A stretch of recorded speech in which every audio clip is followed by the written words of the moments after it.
2024 June 8 ఈ date Karnataka రాష్ట్రం మొత్తాన్ని కూడా కుదిపేసింది. ఒక అభిమాన యువకుడిని చంపడం వల్ల. ఎందుకు చంపాల్సి వచ్చింది, ఆ యువకుడు ఎవరు, అసలు ఎందుకు కర్ణాటక అంతా అట్టుడికిపోయింది అనే విషయాన్ని మనం ఇప్పుడు చూద్దాం. ఒకసారి కర్ణాటకలో జూన్ 8, 2024న రేణుకాస్వామి అనే యువకుడి హత్య ఆ రాష్ట్రాన్ని మొత్తాన్ని కూడా కలవరపెట్టింది. ఇది ముఖ్యంగా సినీ పరిశ్రమను అట్టుడికేలా చేసింది. మనకు తెలుసు, అక్కడున్న దర్శన్ మాస్ హీరో, ఛాలెంజింగ్ హీరోగా పేరొందిన దర్శన్ తన గర్ల్ ఫ్రెండ్ సంబంధించి ఒక చిన్న సోషల్ మీడియా మెసేజ్ ఆ యువకుడి ప్రాణాన్ని తీసింది. ఆ యువకుడి ప్రాణాలు ఎలా పోయాయో తెలిస్తే మీ ఒళ్ళు గగ్గుర్లు పొడుస్తుంది. ఇంత నీచంగా చంపాల్సిన అవసరం ఉందా? ఈ యొక్క హత్యకు పాల్పడిన హీరో దర్శన్ని ఏం చేసినా పాపం లేదనే కామెంట్ మీరే చేస్తారు. ఒకసారి చూద్దాం. జూన్ 8, 2024 ఈరోజు దాదాపు కర్ణాటకలో ఫేమ్, చాలా ఛాలెంజింగ్ హీరోగా పేరొందిన దర్శకుడు హీరో దర్శన్. సో తనకు సంబంధించిన గర్ల్ ఫ్రెండ్ పవిత్ర గౌడ్తో అంతకు ముందే చాలా రోజులుగా సన్నిహితంగా ఉంటున్నాడు దర్శన్.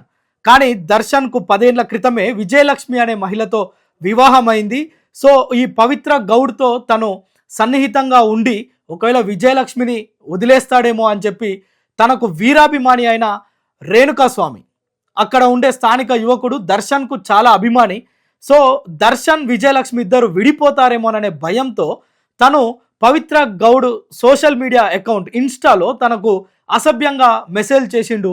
నువ్వు తన దర్శన్తో ఈ విధంగా ఉండడం తప్పు అని చెప్పడమే కాకుండా కొన్ని అసభ్యకరమైన మెసేజ్లు కూడా తను చేసిండు.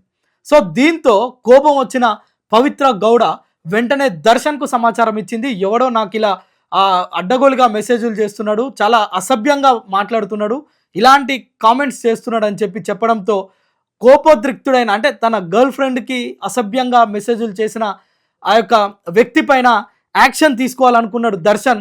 వెంటనే రేణుకాస్వామిని తన అనుచరులతో కలిసి రేణుకాస్వామిని ఒక ప్రైవేటు ప్రాంతానికి తీసుకురావడమే కాదు, దీనిపైన జరిగిన ఈ యొక్క మొత్తం ఈ మెసేజ్లు కావచ్చు, తను చేసిన అసభ్యకరమైన పదజాలంతో చేసిన ఈ మెసేజ్ల పైన తనను అడిగి విపరీతంగా గాయపరిచిండు, అడ్డగోలుగా కొట్టిండు.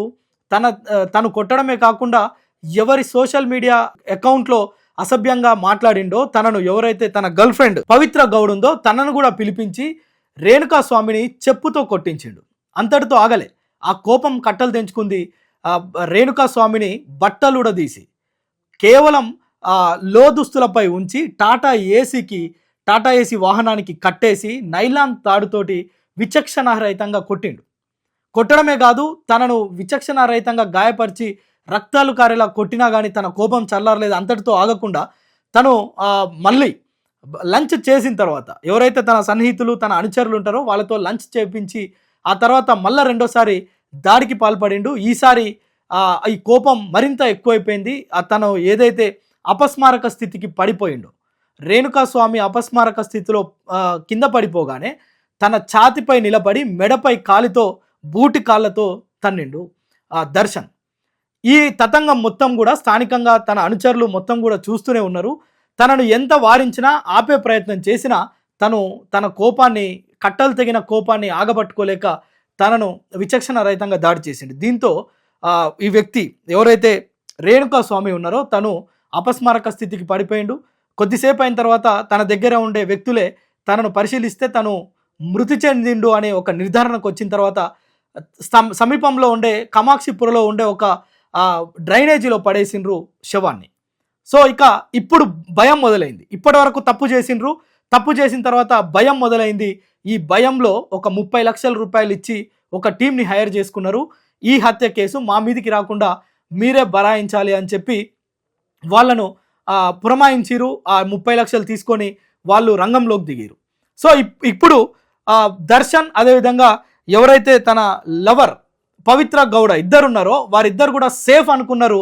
చాలా రోజులు గడిచిపోయింది. దీంతో అక్కడున్న వాళ్ళంతా కూడా దీనిపైన పెద్ద ఎత్తున ఆందోళన కార్యక్రమాలు చేపట్టారు.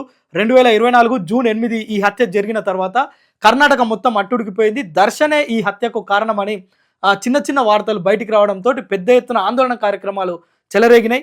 అక్కడ ఈ యొక్క ఎవరైతే రేణుకాస్వామి హత్యకు గురి కాబడ్డాడో తన కుటుంబ సభ్యులు కావచ్చు, తన స్నేహితులు కావచ్చు, పెద్ద ఎత్తున రోడ్డెక్కి తనకు న్యాయం చేయాల్సిందిగా డిమాండ్ చేసి ఆందోళన కార్యక్రమాలు చేపట్టారు. సో ఆ రోజు పోలీసులు దర్శన్, పవిత్ర గౌడ్తో పాటు 17 మంది పైన కేసులు నమోదు చేసిరు. ఇది అప్పటి నుంచి దాదాపు ఇప్పటి వరకు అంటే 2 సంవత్సరాల పాటు ఈ కేసు కొనసాగుతూనే ఉంది. దీనిపైన వాదోపవాదనలు, విచారణ కొనసాగుతున్న నేపథ్యంలో ఇందులో 14వ ఈ యొక్క ఆరోపణలు ఎదుర్కొంటున్న ఛార్జ్షీట్లో 14వ నెంబర్ ఉన్న ఎవరైతే వ్యక్తి ఉన్నాడో ప్రదోష్, తను 2 సంవత్సరాలుగా విసికి వేశారండు కోర్టు కేసులని తిరగడం, అటు దర్శన్, ఇటు పోలీసులు, మరోవైపు న్యాయస్థానం, ఈ మూడిటి కోణంలో తను చాలా ఇబ్బందికి గురైండు. తన కుటుంబానికి తను అంటే ఈ 30 లక్షలు ఇచ్చి వేరే వాళ్ళను హైర్ చేసుకున్నప్పటికీ కూడా కేసు వాళ్ళపైకే వస్తుంది అనే ఒక అనుమానం తనలో మొదలైంది. తను వెంటనే ప్రదోష్ అప్రూవల్గా మారిండ్రు. అప్రూవర్గా మారడమే కాదు, ఏం జరిగింది, జూన్ 8 కంటే ముందేం జరిగింది, జూన్ 8, 2024 తర్వాత ఏం జరిగిందో మొత్తం పూసగుచ్చినట్లు పోలీసులకు చెప్పిండు. పోలీసులకు తను ఒక ఫిర్యాదు కూడా చేసిండు దర్శన్ పైన. దర్శనే ఈ యొక్క హత్యకు కారకుడు. దర్శన్ తీవ్రంగా గాయపరచడం ద్వారానే రేణుకాస్వామి అనే యువకుడు మృతి చెందిండు.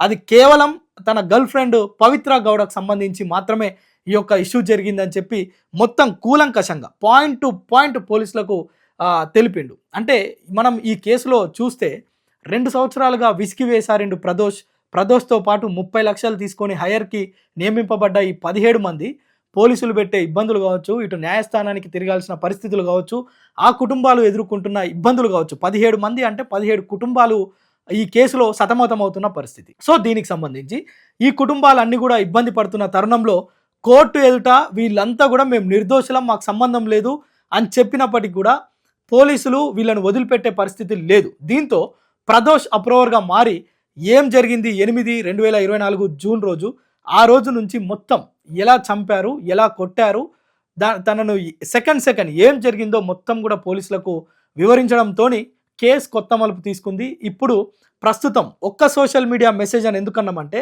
రేణుకాస్వామి చేసిన ఇన్స్టాగ్రామ్లో చేసిన ఆ ఒక్క మెసేజ్ కోపోద్రిక్తుని చేసింది దర్శన్ను. దానికి ఇబ్బంది పడ్డ లవర్ పవిత్ర గౌడు తనకు సమాచారం ఇవ్వడంతో ఆ కోపం కట్టలు తెంచుకోవడంతో తనను తీసుకొచ్చి తీవ్రంగా గాయపరిచి హత్య చేసేంత వరకు కూడా తన కోపం చల్లారలే. సో అది అక్కడితో ఆగిపోయిందా? 2 సంవత్సరాల పాటు కేసు కొనసాగుతున్న నేపథ్యంలో ప్రదోష్, తనకు హీరో దర్శన్కు ప్రధాన అనుచరుడుగా ఉన్న ప్రదోష్ కూడా ఇందులో ఒక నిందితుడిగా చేర్చబడ్డ నేపథ్యంలో తను ఎట్టకేలకు ఇది నిజాలు బయటకు వస్తాయనే ఒక ఆలోచనతో పోలీసులు ఎదుట మొత్తం కక్కేసిండు. సో ఇప్పుడు కేసు కొత్త టర్న్ తీసుకుంది. తనను అటు పవిత్ర గౌడ్ కావచ్చు, ఇటు హీరో దర్శన్ కావచ్చు, వీరిద్దరితో పాటు ఈ 17 మంది కూడా ప్రస్తుతం జైల్లో ఉన్నారు. దీనిపైన ఈ సంవత్సరం నవంబర్లో దీనికి సంబంధించిన ఫైనల్ జడ్జిమెంట్ వచ్చే అవకాశాలు కనిపిస్తున్నాయి. అయితే ఇప్పటికి కూడా ఇంకా విచారణ కొనసాగుతూనే ఉంది, వాదోపవాదాలు కొనసాగుతూనే ఉన్నాయి. ప్రదోష్ ఇచ్చిన సమాచారం మేరకు పోలీసులు మరొకసారి ఛార్జ్షీట్ ఓపెన్ చేసి కీలకమైన అంశాలను చేర్చడంతో ఇప్పుడు దోషిగా అటు పవిత్ర గౌడ్, అదేవిధంగా హీరో దర్శన్ కన్నడ ప్రజల ముందు దోషిగా నిలబడ్డారు. ఇప్పటికే వాళ్ళు కటకటాల పాలయ్యారు. సో ఇక ఫైనల్ జడ్జిమెంట్ రావడమే తర్వాయి వాళ్ళు కటకటాల పాలవ్వడమే. ఎట్టి పరిస్థితుల్లో ఈ యొక్క రేణుకాస్వామి కుటుంబానికి న్యాయం చేసేంత వరకు కూడా వెనక్కి తగ్గేది లేదంటూ తన అభిమానులు కావచ్చు, తన కుటుంబ సభ్యులు కావచ్చు పెద్ద ఎత్తున కర్ణాటక రోడ్లపైకి వస్తున్న తరుణంలో న్యాయస్థానం ఎలాంటి జడ్జిమెంట్ ఇస్తుందో సర్వత్రా ఉత్కంఠ అయితే నెలకొంది. చూడాలి దీంట్లో ఫైనల్ జడ్జిమెంట్ వాళ్ళకు ఉరిశిక్ష విధిస్తారా, లేదంటే ఇంకా ఎలాంటి శిక్షలు విధిస్తారో వేచి చూడాలి. దీనికోసమే కర్ణాటక ప్రజలందరూ కూడా ఈ కేసు కోసం ఎదురు చూస్తున్న పరిస్థితి తాజాగా మనకు కనిపిస్తుంది.